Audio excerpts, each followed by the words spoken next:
10 hal permintaan iblis kepada Allah. Berapa hal yang kamu minta dari Tuhanmu? 10 macam. Apa saja?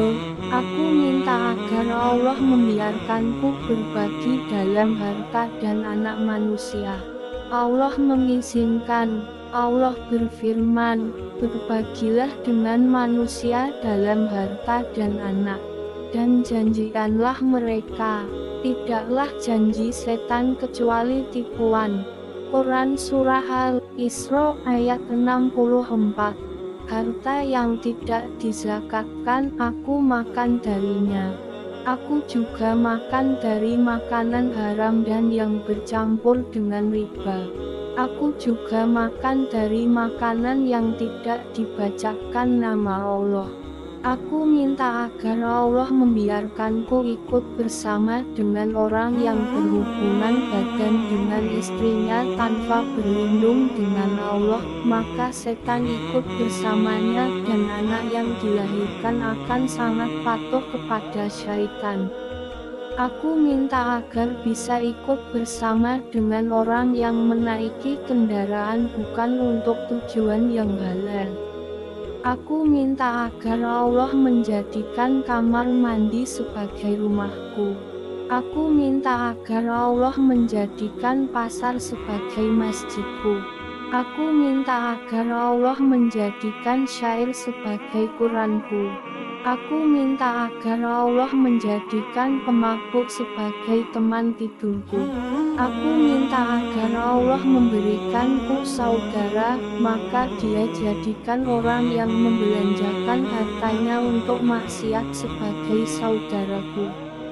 Allah berfirman, orang-orang boros adalah saudara-saudara syaitan. Quran Surah Al-Isra ayat 27. Wahai Muhammad, aku minta agar Allah membuatku bisa melihat manusia, sementara mereka tidak bisa melihatku.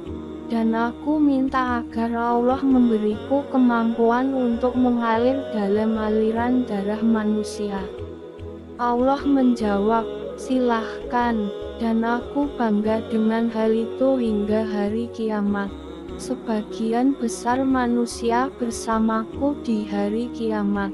Iblis berkata, wahai Muhammad, aku tidak bisa menyesatkan orang sedikit pun. Aku hanya bisa membisikkan dan menggoda. Jika aku bisa menyesatkan, tidak akan tersisa seorang pun. Sebagaimana dirimu, kamu tidak bisa memberi hidayah sedikit pun. Engkau hanya Rasul yang menyampaikan amanah. Jika kamu bisa memberi hidayah, tidak akan ada seorang kafir pun di muka bumi ini.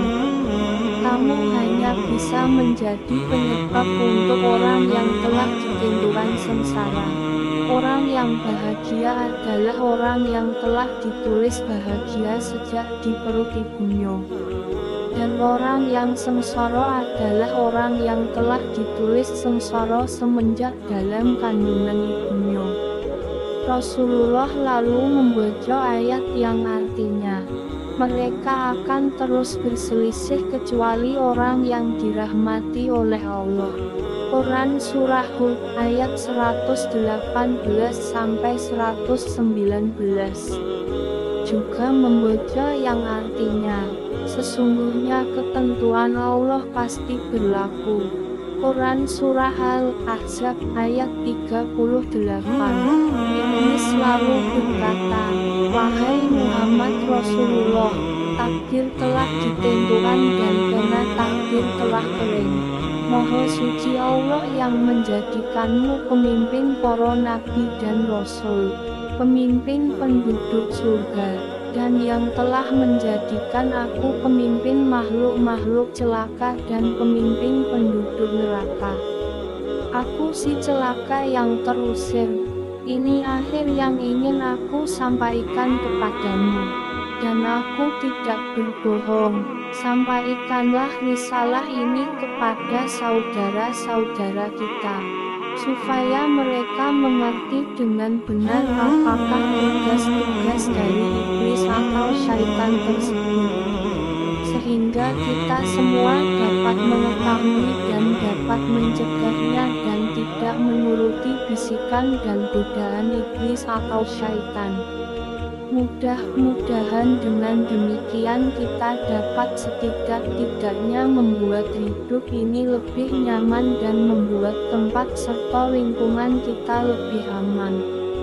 Begitulah kisah iblis yang diperintah oleh Allah untuk menemui Muhammad dan memberitahukan segala caranya dalam menggoda manusia. Semoga riwayat sahih ini dapat menjadi sebagian bekal ilmu untuk kita semua. Amin ya robbal alamin. Wassalamualaikum warahmatullahi wabarakatuh.